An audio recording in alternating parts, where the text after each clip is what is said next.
good old-fashioned sit at my desk, say, hey, vlog. Today I had to go to the doctor with my dad. Derek wanted me to come with Dad because he wanted to go over some scenarios, kind of living will stuff on, if this were to happen, what would you want her to do? And then he'd look at me, he goes, what would you want to do? Because he wants me to know what Dad would want. So we went through all kinds of scenarios. And I told him, I said, yeah, I'm glad I'm coming to an appointment because sometimes Dad can fib. He goes, oh, I know. I get that a lot of times with patients. He took the memory test today. He missed 3, which he said it passes him. He had trouble with some things of it, but he did okay. Hi, kitty. And then I said, the one thing I want to mention that Dad will never mention to you is he stops breathing when he sleeps. And then he jars himself awake. This has been going on for years and years. This is something my mom wanted him to get looked at because we all know he has apnea. My grandma used to travel a lot with my mom and Dad, and they'd get hotel rooms with like 2 beds, and Grandma would be like, your dad would just stop breathing and I'd want to go over there and shake him. And then he would go and breathe. And Lizzie has seen it happen, and all of us. And my mom's been gone 10 years, so this was even previous to my mom passing away. Me and Grandma and Mom would be on him about it. I said, so this has been happening a long time, Doc. And he told my dad, he goes, this is something you really need to go. And Dad's like, I don't have any problems. And he goes, well, get the test and prove him wrong. Go have the sleep test, prove him wrong. And Dad's like, yeah, they've all told me for years and this and that. And then he slipped up and said, yeah, I've woke myself up snoring. He goes, so you do know you snore and such. Dad's like, well, yeah. Because he'll jar himself awake from getting breath. And so we're waiting for a call. He put in a referral. And he's going to go, my dad looked at me, he says, you really want me to get this? I said, yes. I've been wanting you to get a sleep study for years. Years. So, it's finally going to get done. After probably 15 years of us all going, hey. But he always went to the doctor alone. So, he would never really talk to the doctor. But today, I was there. He told the story. He said, yeah, one time a wife came in with a patient and the wife just glared at him and she's like, what's wrong? And she's like, why haven't you sent my husband to a cardiologist? And he goes, why would I? So then the shift of sight of being mad at the doctor shifted to her husband. And all these things that he had complained about to his wife, he never talked to with the doctor. He was having problems with like an elephant sitting on his chest and just chest problems, but he never told the doctor. So the doctor's like, better safe than sorry. Go get yourself checked. Luckily the guy's heart was fine. It was something else. But so yeah, my dad's doctor's a really nice guy. I've never really met him before, just in passing out in the lobby, but he's a cool dude. I like him. And then I left a note for Olivia, my doctor in that same building. I said, tell her that metformin and I don't get along. I stopped taking it 2 days ago. Who's here? Oh, Kitty. Kitty scared me. She's back there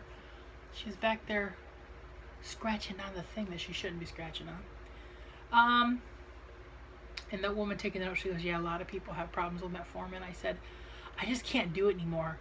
I said, every day I take the pill, and then not long after the pill, I start getting a stomachache, and then after stomachache, poops. I don't want to deal with having diarrhea every single day. And she only has me on 1 dose a day. Eventually, she wanted to put me on 2 doses a day. I'm like, no. So I told her, I said, I'm not taking it anymore. Just tell her I'm not on it right now. So,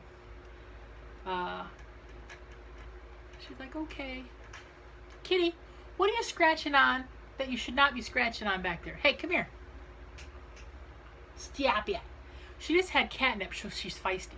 Either catnip makes her feisty, or it goes totally opposite and she lays there like, but now she's feisty. What are you doing? I'm tapping her on the head. I'm tapping her on the head. I finally broke out my licorice I bought at Shipshawana a few weeks ago. I just finally opened it up. And I got a package from Jane. I don't know what's in here. Let's shake it. It makes no noise whatsoever. Let's just say Jane and Randy, because I haven't. Aha! Aha! I got it. Got it. Whatever it is, it's bubble wrap, which is good because I'm going to keep this bubble wrap. Because I'm in a Christmas exchange. And it might come in handy for packaging. I actually ordered one Christmas present off of Amazon the other night.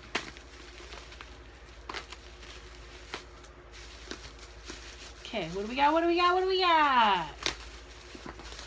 Cool. Get it. Man. Okay, got it. This is going to go right here with this other bubble wrap stuff I have.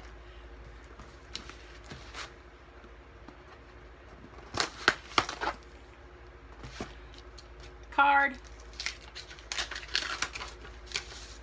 The hardest part about losing a pet is saying goodbye. Yes. Jane and Randy and the girls, they have fur babies named Coco and Mocha and Honey. Now I gotta get this box open. We're gonna get the scissors. We're getting the scissors. Scissor time. After I get done talking to you fine people, I just got a bunch of checks in at the P.O. box. I gotta get a deposit ready for tomorrow. And I gotta sign a waiver for a client. And I gotta, I know there's, that's as far as those go.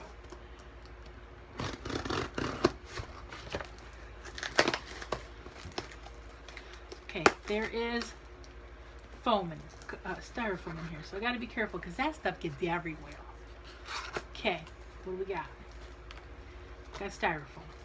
Man, okay.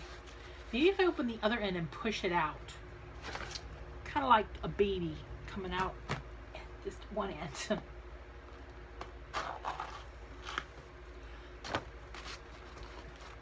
My dad was supposed to go to his sister's today, but yesterday he went and got her at the clinic, and she was telling my dad, oh, she's bad off, she's got pink eye, she has to get her medicine and go home, so Dad took her home. And Dad came home and told me this. I said, Dad, you know, pink eye is very contagious. So when we were at the doctor today, Dad's like, hey, Doc, I'm supposed to go deal with my sister today. She has pink eye. He goes, it's very contagious. He said, I would recommend waiting until she's over her pink eye. And so Dad called her and said, hey, I was at my doctor's, and he recommended me, I hate styrofoam, not coming because you're very contagious. So I get home and check the messages because Dad just ran to go get his car washed. It's Wacky Wednesday, cheaper, and buy salt for our water softener. And so I get home and there's messages from Jenny Mae going, Neil, I know you didn't call your doctor and ask him about pink eye. And, well, they really didn't say I had pink eye.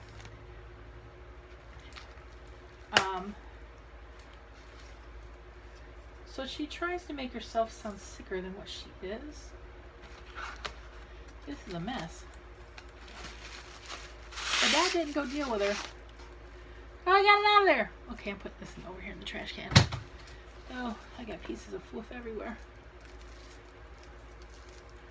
Ugh, okay.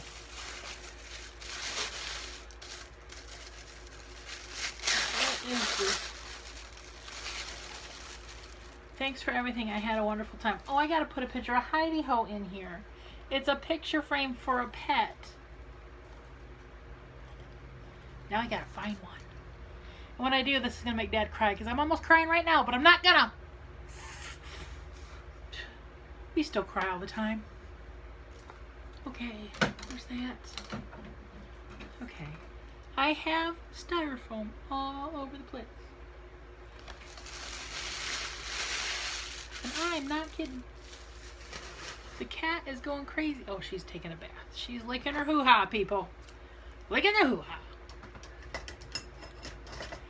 But thank you so much, Jane. That is very sweet. And now I got to get a picture to put in there and put it on her memory shelf. Ooh, we can put this all in here. Okay, we're picking up styrofoam pieces. Look at the front of my shirt. Styrofoam everywhere. And then it sticks to you like, oh yeah, this is just, it doesn't want to come off your hands for nothing.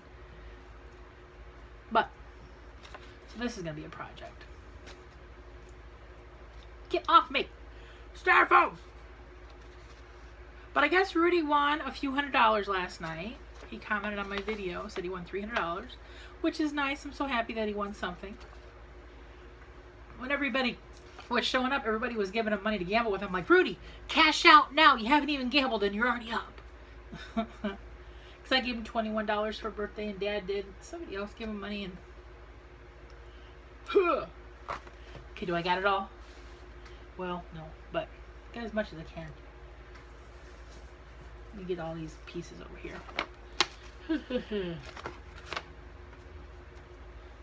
Why can't styrofoam stay in one big chunk like it's supposed to?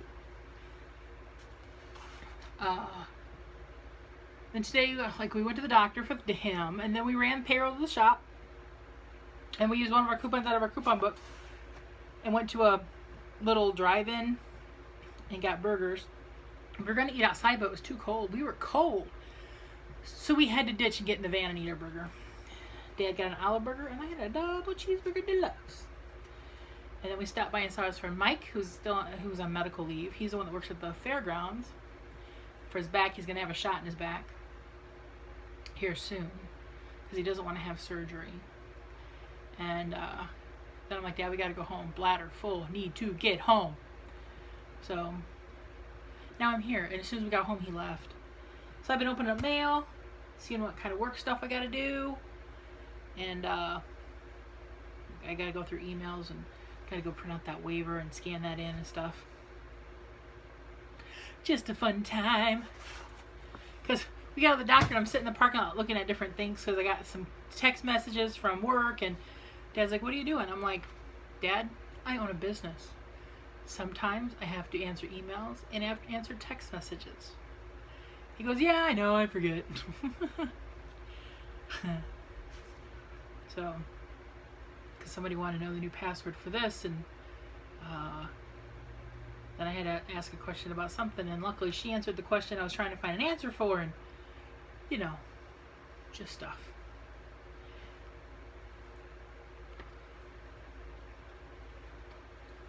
I guess our two new guys are working out decent so far, which is good. I just liquor so good. But now, you watched me talk about really a lot of nothing. But you're getting like 14 minutes worth. I need to go in my external drive. I got a whole bunch of pictures of Heidi. I might have one in this computer. I'll have to find one. This looks like our neighbor dog. That looks like Heidi's boyfriend, Beamer, German Shepherd, who's getting to be an old man now too. Oh, so sad. He's 10. Ugh. His hips are starting to get bad. He's getting a little gray face. Oh, he's a daddy's baby too. He's also Humper's buddy. He comes out. He comes over to visit even when his dad doesn't. He'll come over and get a treat and then go home because he knows Dad will give him a treat. Dad calls him Beamer the Bummer. Alright, I'm going to shut up now. I'll see you all later.